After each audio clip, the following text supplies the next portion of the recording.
Saudaraku, tim Incheon Jungkook Live Pink Spider harus menerima kenyataan pahit usai remuk di final playoff Liga Voli Korea.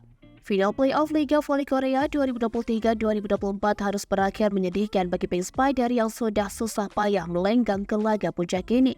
Mereka tidak berkutik saat beradu jago untuk meraih title kampion musim ini menghadapi Suwon ELC Hillstate dalam format Best of 5. Pink Spider harus rela gelar juara jatuh ke tangan Lee Daeyeon DKK setelah tidak bisa menang dalam 3 laga final yang dijalani.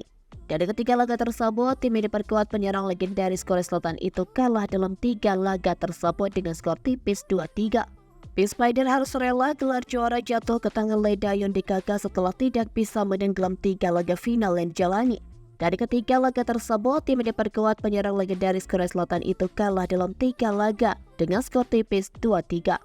Ini menjadi catatan yang mengecewakan bagi Pink Spider yang pada musim lalu juga harus tumbang dan merelakan gelar juara.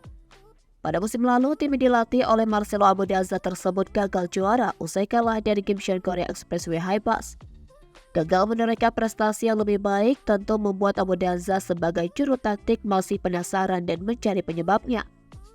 Terlebih lagi, perjuangan Pink Spider bisa melangkah lagi ke babak final terbilang sengit dengan harus melewati Daejeon Juara Respon. Ya, Pink Spider harus menjalani 3 pertandingan melawan tim yang diperkuat pemain di Indonesia Megawati Hanggesri Pertiwi. Fakta menyedihkan diungkapkan pria berkepala potos tersebut di mana timnya justru mengalami anti-klimaks performa di laga final. Baginya, hanya ada sedikit pemain yang benar-benar merasa lapar dan sangat ingin memenangkan pertandingan penting ini. Hal tersebut sangat terlihat tatkala beberapa pemain enggan melakukan sesuatu yang berbeda untuk menambah daya kedar serangan. Tak ayal, situasi ini merupakan situasi yang menyedihkan bagi Pink Spider yang sebelumnya sangat ingin menebus kegagalan tahun lalu.